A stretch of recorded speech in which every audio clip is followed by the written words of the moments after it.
Ede ina ka shit.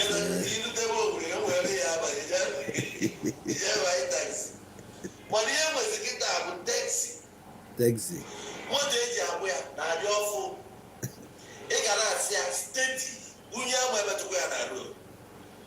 Ị ga na-eje car wash. Ọgụ ọ ga-eji aka gị, ịchọkwa iji aka gị na-asị na. Come on, enjoy Kwano No Igbo program. I enjoy Kwano No Igbo ta. Feel comfortable. We keep the I want to to the motor. Okay, one year.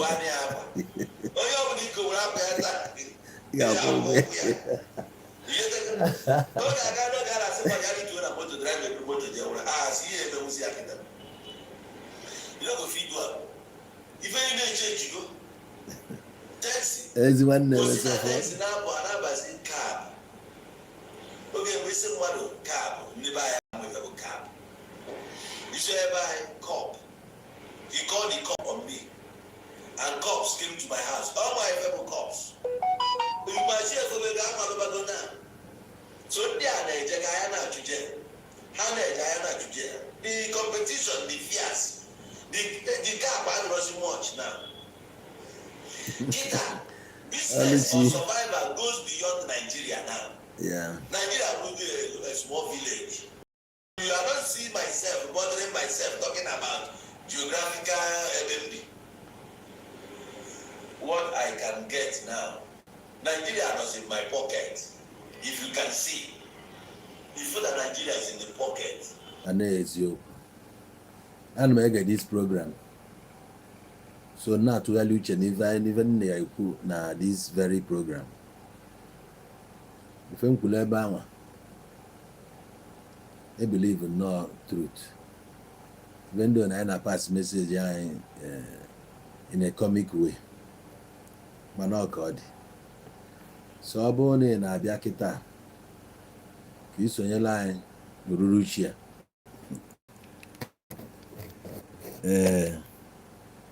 Ọ ga-amasị m rinne ma ọ bụrụ na ị ga-atụsala anyị this video maka na abalị abụ another cracker. Abalị abụ another cracker. Anyị ga-ebuli ya ka anyị wee tụgharịa uche. Achọpụtara m na ụmụnne anyị ndị na-esonyela anyị ndị na-akọbu ọnụ before na fa aghọtabago the point now. Emelụ ka nghọta na ọ bụrụ onye ọbụla ga-aghọta the same time. O nwere ndị ọ na-eteki time. Ana emesi nchọpụta ụmụ anyị ga-abịa ebe akọsịa m ọnụ. Nwunye ya nwere ike pịrị ya n'iru akwụkwọ blọkụ anya. Nwere ike ọ finish ọkpọọ m. Anyị ebidokwa the argument again offline anọzi online mgbe ahụ. Na aghọta ya anyị na-agabiga. O wee ya akpọgụ 2 hours gịnị akara aka akụkọ.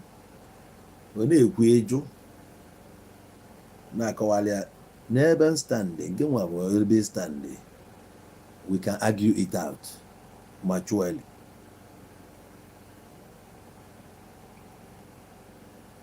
O nwere ife m believe ya. Lọk na-arụ ọrụ ebe nke nwa alụdebe.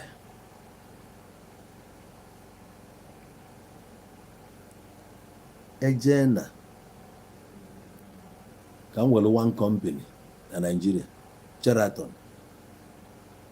O nweghị ihe ga-eme ka Sheraton Lagos, Sheraton Hotel send alụ gị akwụkwọ na-enye gị award and lift to the position of manager, HR. The only time ọ dị possible bụ oge fix nye onwe gị n'ime Sheraton na-alụ dị a bro staff nọrọ on record ịnọ na list fa. That's the only time I got considered for a certain award. Before on give nwa okorobịa ga na-ene anya na ị ga-enweta reward somewhere. O nwere something ịbata n'ime the system na-eme operate na the system. Onye ọbụla na-ezi gị ozi o wee bụ n'ozi involve your life, ị kwesịghị ịnabata ozi ahụ cheapishly. Ị ga-atara ịdọ na akpa nkata dị na ya ọfụma. E nwere ya sị na akọwalụ gị ife ọfụma, ọkọwa dị uto na ọghọtara n'ebe dị tin na-eje, o were iwe basasịa ya na mba. Wish ọ bụ na esiro ka ịjụ onye ezigbo ajụjụ dịka ifolo onye a jee maa n'ọnya. So you need ịda ajụ ajụjụ. Any organization ị na-enwere oto esi mba na ya, ihe a bụrụ organization, ihe a bụ trap, ihe a bụ cage edebego ị na-efolozi ka mumu. Nkụzi ọbụla akụziri anyị ga na-atọsi ya one by one, just like nke butere anyị n'anyasị ya concerning Mary Magdalene. So for nwanne anyị na-eje ụka, achọrọ nke ịmalụ the difference between Mary Magdalene, Mary nne Jesus, and Mary nwanne Lazarus. Afọ n'oke ị na-eje na ịdịrọzi versed with ife dị na Bible. Some stories now na dị strange to you. You know why? Onwezi enwe time akụkọ niile a ebe ụwa na-agbago kịta from a church apụgo from Anglican na Roman Catholic, otego ọ pụrụ ebe ọ nọ bụ na Pentecostal. Nwobere oge osikwe ha n'aka pụọ na-agbagokwa agbaga na-akọ another thing, anọ the era ka anọ n'ime. So let me help you and visit the Bible as a Christian able what took place exactly during the time Jesus nke Bible nọ here on earth. So it happened that Jesus amụrụ ya after ka amụchara ya, wee bụ na Herod nyere iwu na a ga-egbu nwata ọbụla dị 3 years down. Ife o ji wee nye iwu a bụ na mgbe a mụrụ Jizọs, wee bụ na onwere ndị nọ njem na fa bụ astrologers, ịghọtago, na fa wee read the star, na fa afro 3 stars fe read enya obi fa agwago fa na amụrụ nwa, na nwa a ga-abụ this bụrụ that. Akpọ fa the 3 wise men, kama ya sịgị na the 3 wishes enwe ndị amosu enwere, akọwara fa as witches, nọ na fa bụ wise men. Ebe ahụ uche ga-agbajebe ka ịjụ ajụjụ concerning that wise men. Ka ka Faris wee read the star wee malụ ka mgbe iri the star ji wee dizie demonized. Na-egekwa ntị.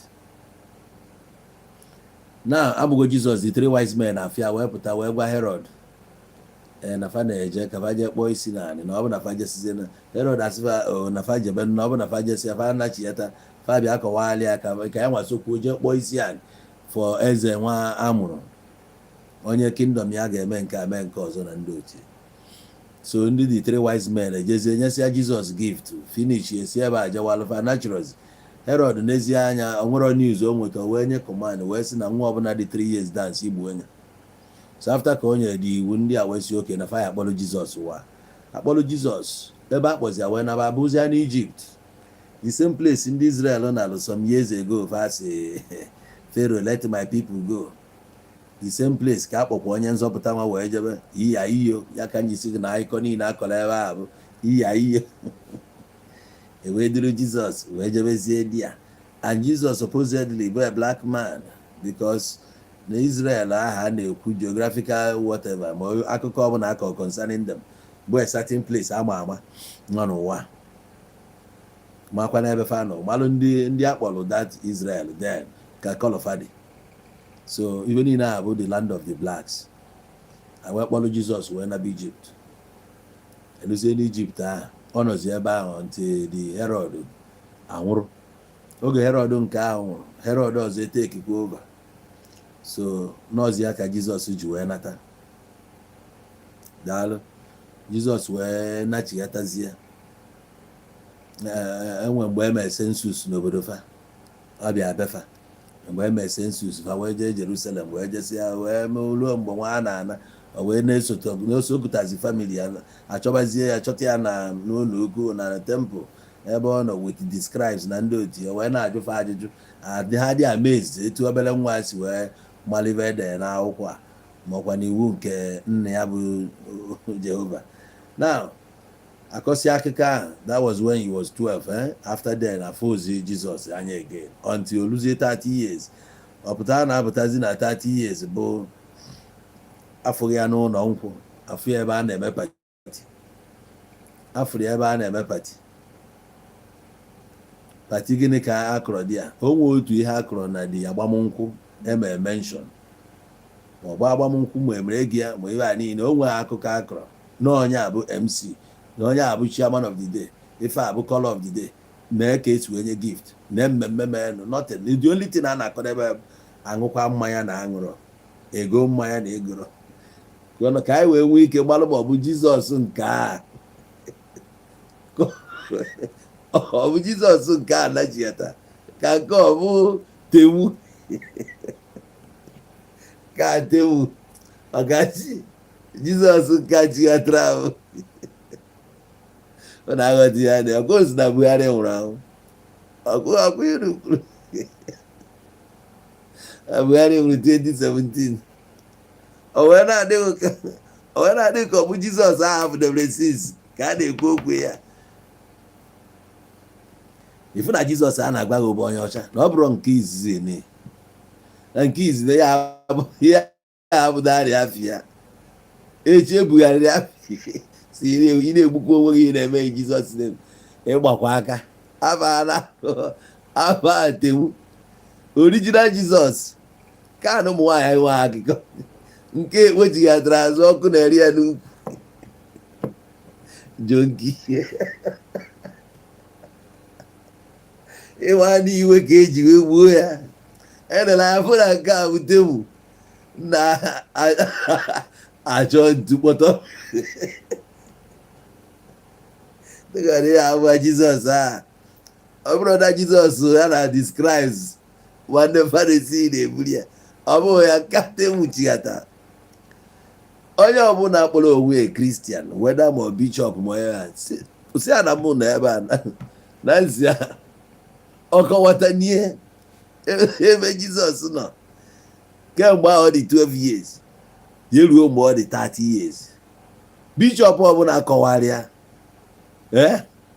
mba dachi 1 plot of land maka chi mmeje na Hamadike estate were 1 plot of land nye. Ọ bụrụ na ya akọwata n'ebe Jizọs nọ from mgbe ọ dị 12 years ya ruo mgbe ọ dị 30 years. Alọgata ofu jonki maka pụta ebe a na-apịa bụ ebe a na-aṅụ nkwụ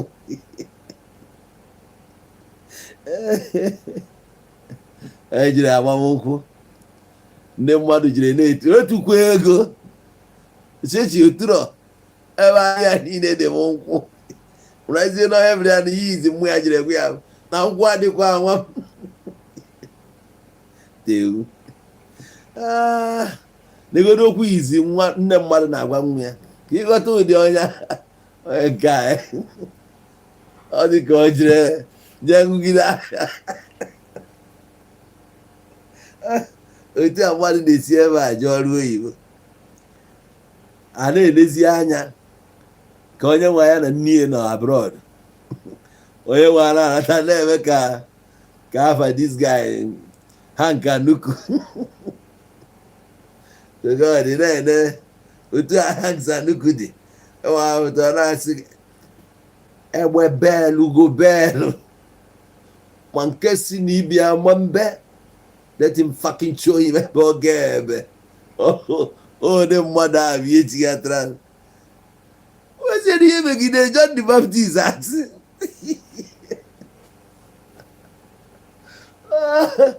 John the Baptist si je jụọ nwoke ma ịdịcha ọnọgụ ibu Jizọs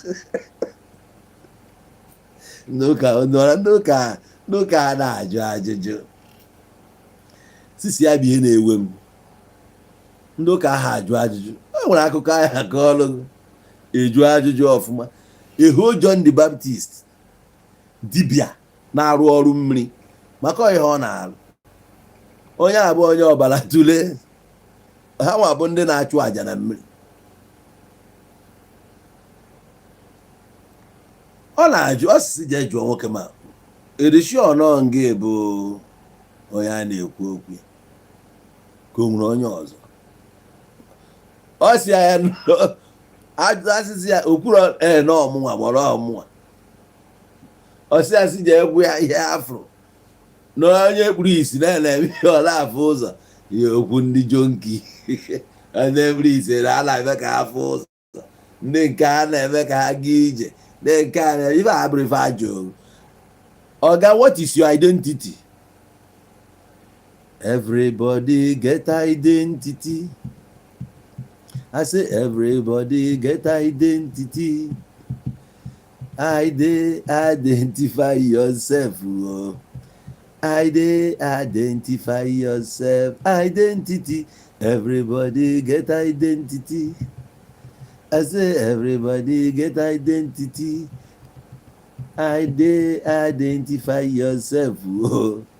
Identify yourself. Jesus, identify. Akọba ịkọ. Wonderful ka ndị mmadụ a na-eme fafa na-afụ ụzọ, ndị ngwụrụ a na-aga ije, ndị nke ndị akara agba na-enwere onwe fa. So ka ebe ị na-ajụkwazi nna ọ na-asị na-ajụ ụdị ajụ ọ ga-edoro straight forward. Ọ bụrụ gị nwa. Ọ bụrụ gị nwa. O nwere ndị ji afa ndị mmadụ eri ọrụ, which is normal. Ndị a butelu utemu afa ahụ enweghị ike dị anụ. The same guy si na be ha wee naba obodo a na-akpọ Bethany, ebe a ka o nweta ọyị nwanyị nwa a na-akpọ Mary. Nwanne ya nwoke na-emebekwa, nwanne ya nwoke ife a na-akpọ ya Lazarus. The girl bụ ọ dị ka otu ahụ Idabashi dị na ka nke ọrụ na akụkọ na ụmụazị erikazi. Etu ahụ Idabashi dị ka ọbasi mpụ na-akpụ ya. Etu a ka that girl dị mgbe a ya na ya na-akụ.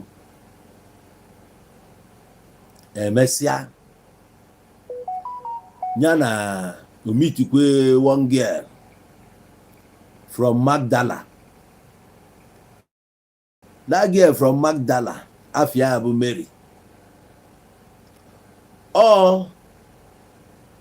The girl je kụọ casting. Ọrụ ya cast ya ebe ọ jere hook up.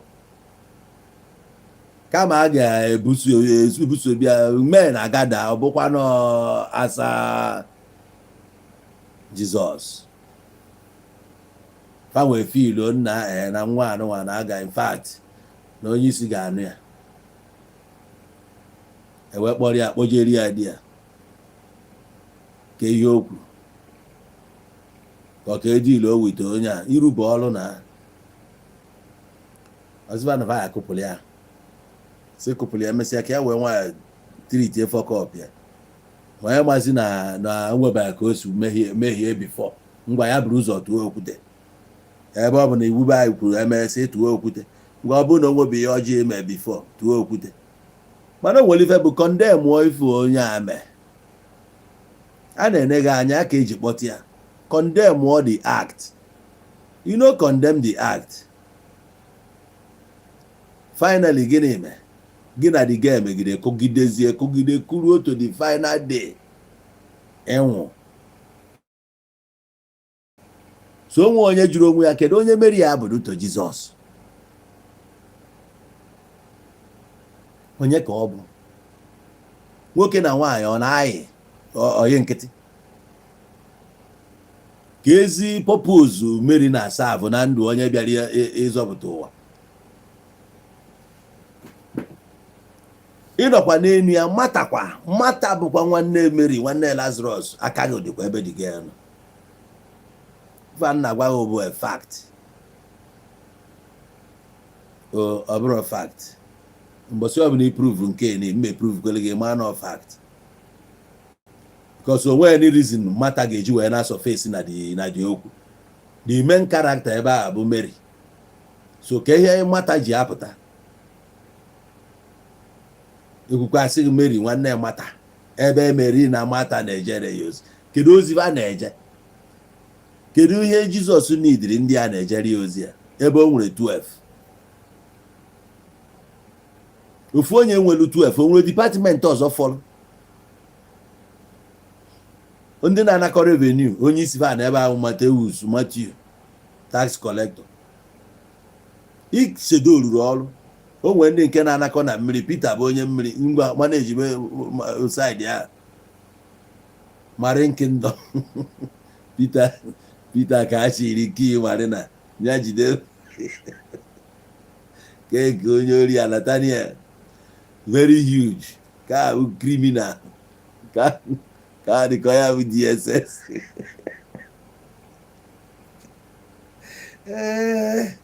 obuke na-eme ihe ndị gay ka a na-akpọ John maka chi nke a na-ejekwu mgbe ọbụla onye dị na Jizọs n'obi nwoke na-arịgharị nwoke ibi ya na-arịrịrịrị ka a gara both sides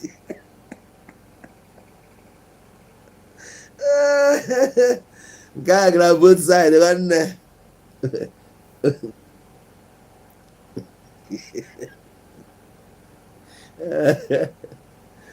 ya akpọ nwe ya akpọ ihe eku nwe eku etu ọbụla isi eche enwe ya ngwa na-arịgharị Jizọs n'ahụ nwoke na-edina nwoke ibi ya n'obi no can shame unto you negode akwụkwọ ibu n'aka iwu ike iji sensị na-agụ akwụkwọ a na-akọntrolu ihe agụ akwụkwọ ghọta ihe edere n'akwụkwọ a 12 commissioners ka ikpo maka each of them nwere family so ha na-edelegate kwa ọlụ to ndị be ha kedu authority onye a bụ Jizọs authority a dịkwa ka a certain authority anyị na-afụ within Igbo land ka m na-agbago as a savior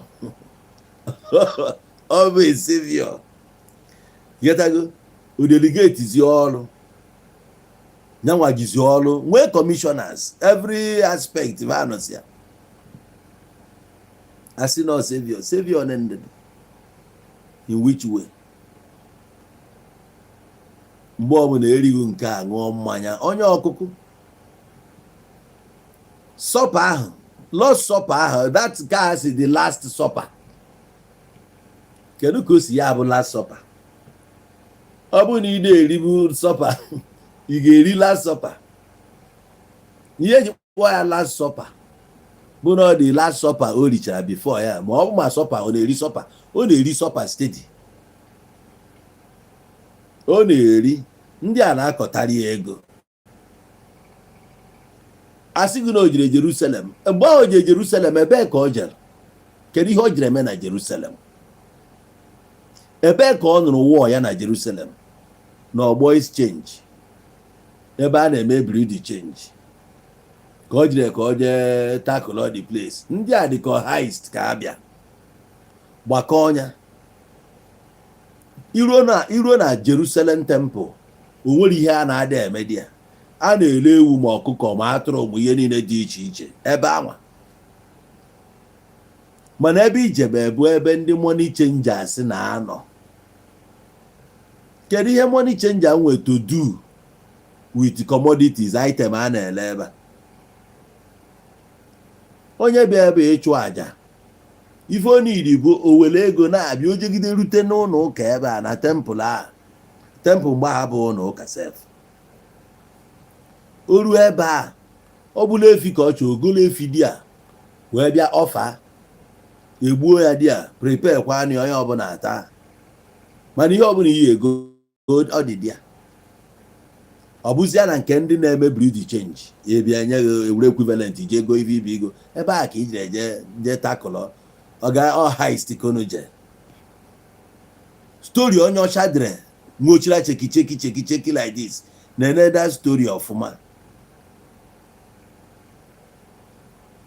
Heist ọ bụ na emu ya bụ heist jee zuo ike isi ebe achụba ha eme escape. Ihe agụta n'ihu ebe n'one na Baịbụl ebe e kwuru na achọrọ ka akụgbuo Jizọs ozuro mepụ onwe ya. Kedu karakta ya si na ojeje na-epreach gịnị bụ ihe ị na-epreach? Onwe onye nyere that right ka ọ bịa na-emepe the scroll ma ọ zie ndị mmadụ? Onwe that right. Enwe ndị na-ebe a describes nọ dia the priest gba ndị otie. Abụrụ for a common man. I am your influence power in a wield. Etu a gọvanọ ga-esi kwuchi okwu another person ekwuo na etu a ka ọ ga-adị ana-ege onye ahụ ntị which ma the end ihe ọ na-adị ka ya. That's why Jesus ji wee nwụọ like that. Na ndị mere arrest ka ị mara how notorious onye ahụ dị. I'm sorry na nna agwa gị nwere ike ọ na-ewute gị if otu anyị ji wefịa bụ anya nji wefịa maka ihe na-echek bụ possibly ihe ma eji wee na-achụ ya like that. Ọ bụrụ maka na esi na-ebu king onye ọbụla nwere ike na-aza king. Enwe nwa be narị aza president afọ abalị ya president. Ọ bụ asị na nga bụ eze ndị Juu. Onye ọbụla sị gị n'ọnya ka eji wee gbuo onye asịwala ọnụ ya sị na ọ sịrị ya bụ eze ndị Juu nya ka eji wee na-achọgharị ya. Iche na ọnọma polisi kpụrụ ọnya. Roman soldiers bụ ndị bịa. Roman soldiers ọha bụ onye kpụ ndị bịa nwudie di ya. A na-afụ Judas na-eji ego wee lie ọnya this that agreement ka erichi ya nwazi na onwe ya anwụrụ gị ya ka esi wee daalụ gị ha. I believe no so ndị soja ahụ Jos bịa kpụrụ Judas kpọrọ ya jeje. Ịma the condition o ji wee nọrọ wee kweta okenye a ga-ebitere man ya. A na-ejide mmadụ wee nwudo onye dị ona. Ejide ga-ajụ oke ka anyị ga-esi jide onye a. Ọ ya bụ ihe mere. Otu esi ekwe nkwa ngwara ọ bụ na through you na anyị ga-enweta nwu ya. Because ihe ọ na-eme bụ a ga-abịa for him ka emee ya arrest. Still ọ na finally ọ ga-ana. So the means o ji wee mee escape enwere ike ịma aghọta ya. Ọ bụrụ na egbe dị mgbe ahụ ọ ga-ejichi ụdị ihe a wee na-eche onwe ya. Mụ na gị maalụ ka anyị were Gentle for example. Gentle agbago war survive war. For him ide ebugharị AK-47 na-aga ọ gbana dị egbe. So ọ nwere ife dị iche na nke nwa na ọ gbana akwa awọ dị na ya with ndị uwe. O nwere ndị bụ idol ha ndị feel no idol. So etu a ka onye a dị mgbe a achọghị di ya wee still bịa. And by then intelligence agago a surrender ga ebe fa na onwe onye na-eme escape. Ma the major person Fabiafo bụ the culprit. That's why I ji wee bịa kpụrụ sịsọ the guy. Onwe onye akpụ ya na ya si ya ka akpụrụ. Then Peter bụzo esiri ọnwụ na ya ga-eso. Osokwa ha osokwara na azụ ka osikwe wee na-abịa. You got to go. You know, just show himself. Cameron or member of this gang. Obviously under disguise. Somebody has sport kwanya will deny ya. Onya seen ya ma onya. So onya na chi turn state witness good. Onye akwụrụ ọtọ deny ya under the space of how many minutes? Ni amakwu onya, ni amakwu onya, ni amakwu ya. And for him, he said, off power, confirm more power. Ofu ni ike karịrị ike. Ọ ma na onwezi ihe menwuru ya na. Ya ka nsi na ejidebe ahụ. Bosi ha ndị ga-atọ ọchị. You got to confirm ihe a na-ekwu. so onye ahụ bụ your idol ị na-ekpere bụrụ onye a na-ekwu mara na ị na-waste time ịbụ onye full efu. Mary Magdalene ibe anyị na-anụ Magdalene ihe obiiri bụ na Mary bụ Magdalene ya na Mary bụ onye Magdala onye nọ na onye Magdala bụ Magdalene onye Jew bụ Jewish Bethany bụ Bethanite etu a ka ọ dị. So Mary nke a anya anọdụ ka Amina ma Ada ka o si wee dị common Mariam Ada dị common na be anyị onye abada onye Ada ọ dị possible na ị ga-enwenwu oyi nwaanyị na-atọ bụ Ada oge mbụ in the 90s Ada bụ a common name. Every average girl etu ị na-afụ Ella Bella Oma kịta etu a ka Ada dị oge a Ada Ngozi Ebere o nwere ụdị afọ a na-abasi oge a ọ bụrụkwa modern name as at that time.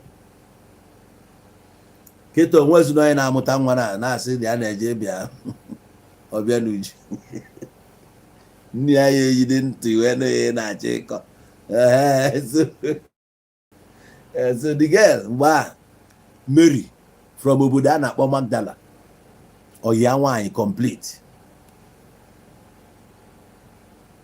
Akwụna nke ọ na-agba abụghị akwụna akwere cotton hook up ka ọ na-eme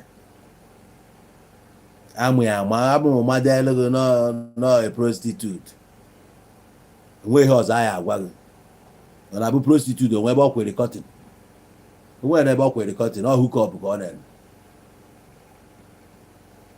O nwere nwa ya bịacha hook up zuru ihe etibia ihe afụ na ọnwụnwa onye dị ona nna ka ezi ka isi onye a si eme ori ya nna na ụmụ ya nwoke duga na ya ka amalive oyi unu akụkwanye ihe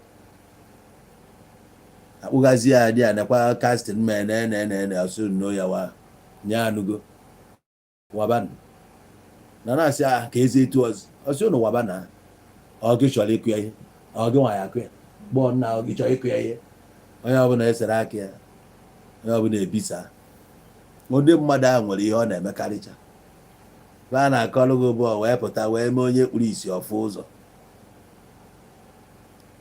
n'obodo ebe jee ruo oto onwe onye si na lineage onye a na-asị na onye ahụ o mere ọfụ ụzọ bụ onye dị ona na famili a ka o si.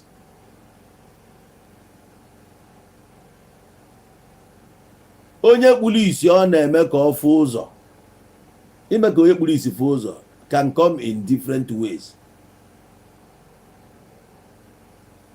Ọ bụrụ na ị nọ n'ịntanetị before ikpuru isi bọsụ mmadụ ya akụziri gị ihe dị n'ịntanetị ebanye eme gị ka ịfụ ụzọ ịfụba ihe dị iche onye abụ eme onye kpuru isi ọfụba ụzọ.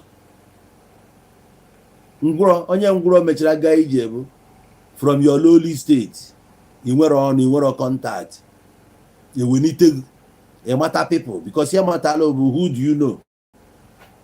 Onye abụ na onye na-ada aga ije gabazikwala ije nekwa ngwụrọ aka anụ nwa na-enwere ihe ọgbanitanwu ka mesi na onye a mesịrị bụrụ mmadụ asị yes ọya bụ ime onye ngwụrọ gaa ije. Onye na-ada anụ ife o mee ka ntịfa bido n'ube ife otu a Nnamdi Kanu si mee gị iwe kweta na Chukwu abịa ma ya abụghị nwanne na-ekwezi maka ndị a enweta ikwute okwu Chukwu na ntị ya bifo Chukwu ha na-eghe anya na Jizọs emezie ha wee mara na Chukwu abụdara ihe ọjọọ. Ebe onye jedebe ka ọ madebe Jizọs eme onye nke a mee once wee mechazi ihe niile ọ naba Christianity wee digide wee ruo nke ọ bataziri be nna ụbọchị ya mmadụ ewepụtasị gị na ya na-eme onye kpuru isi ọfụ ụzọ. Ruo taa onwebe any of them mere ndị kpuru isi afụ ụzọ nweba nke gosiri anyị family onye ahụ emere ọfụ ụzọ wishi ya niile aha ebuniri elu onwe bụ ụbọchị ya gakọtara fuo ofu onye ụkwụ ya mere mgbarị wee sị na gị na ya ụbọchị ya mere ya gaba ije obodo niile akọnfamụ nwebe nke ịfụrụ a na-agwa gị na ihe niile a bụ skam, ihe niile a skam na ihe a na-edizaịnụ ndị be anyị eburu ya n'isi today. Onye na-amarọ laif ya, onye ị na-eprichi iji mere lọd, ịma na onye ahụ a na-agwa gị bụ a womanizer, you don't know. Jizọs ị na-afụ edizaịnụrụ nye gị bụ temu bụrụ original in any way closer to the onye eji akọrọ the original story n'isi ya bụ Horus, onye a na-atọ ọnụ story niile a na-eme ya na-apịkwabịa ihe niile a na-apịkwabịa ọ Horus, mana life onye a biri na nke ya nwa biri abụrụ ofu. Onye nke a bụ onye oringo, onye nke a bụ onye oringo. O nwere comment anyị ga-ene anya Victor Chike watching from Facebook because no miracle is real. Have you ever heard in my teaching there were a miracle? You will never hear that. Miracle name. But miracle abụrụ ife mmadụ hope on ma ife ị na-eme expect. Mba, miracle na-anọkọta meela onwe ya mgbe ị na-atụbara anya ya, mgbe ị na-emere expect o meela onwe ya. Nwee ike bụrụ onye ikwenye since 3 years ago, ị na-eteta ụla dị ọnya ama n'anụ finally. Ọ miracle after a long wait, even mgbe uche gị niile pụgo na ya mgbe ahụ ka o mezi. Ọnya bụ miracle nke ejire crusade eme onye ụkwụ ya gbarịrị agbarị, onye ngwụrọ ka ọ gaa ije anya afụbe. Ọ bụrụ na ịmụ ebe ọ dị famili ya emegoro ya, ịgwa anyị ka anyị jee mee ya interview ka ọ kọwala anyị na-amụrụ ya etu a. Anyị afụ ndị ya na ya gụkọrọ akwụkwọ ka ha kọnfamụọ, ma ụmụnne ya kọnfamụọla anyị. Enu kịta abụọ mgbe ị ya sị na efu a pikchọ, onye ọbụla dị 30 years kịta ọ sịrị gị pikchọ, so pikchọ ya kwesịrị ịdị. Abụrụ na amụọ gị ye 2000, ihe dị na-abụ 25 years ọkwa ya. So from year 2000 onye amụ 2000 ruo 2015 ọ dịgo 15 years. So ọ ga-eso enwu foto with phone ya ma nke onye nweriri modern foto, ọ bụzi ya eme ọ bụ nke ese na school. So ị ga-ewepụta nwu ya anyị afọ mgbe ahụ. Ọ bụrụ na ọ dịghọ na social media already, ị ga-ewepụta ya anya afọ ya foto isechara mgbe ahụ. Anyị afọ mgbe iji clutches aga asụ obere nwa wee confirm ọ ya taa. So nwebe oge nsị na-enwero miracle, kama na miracle na-eme ọ mgbe etụbara anyị. O nwere onye chọrọ ịkrọs ụzọ, ọ maazị na nnukwu bus ji speed na-abịa. Ozugbo ọ fụrụ ya otu a ka o si mee hoping na nke ya agaana. Ọ bụ na ABS moto a na-arụ ezigbo ọrụ, dị ma na-ama breki moto a kwụrụ ebe a, dị ga-ewe nwayọọ gafee. Ka ihe ya kpọ nka onwe bere aka oke ya, ọmana ya ezute moto a, ọmana ya ga-survive this ordeal. Mana ọ survive ya, that is miracle. For gị nwee teta ụla n'ụtụtụ pụọ nachigatabeghị n'abalị a gụọ ahụ rie nri dị n'ala, another miracle. Because ịmụ na onwe ndị dalụ n'ụzọ, onwe ndị pụọ na anarụ ozibe again, onwe ndị moto crush, onwe ndị ụgbọ ha kpuru egbuta, onwere ndị agwọ tugbo, onwe ndị riri poison, onwere ndị ya natural death ihe ọya nwụọ. Mana ijecha bata onwe miracle karịrị ya. So ị na-asị na miracle is real. Onwe onye na-amarọ miracle is real. Ọkwa ya bụ ọlụ ebube, ọ bụ ebube adịghịzi. Ebube nwe ọlụ ọ dị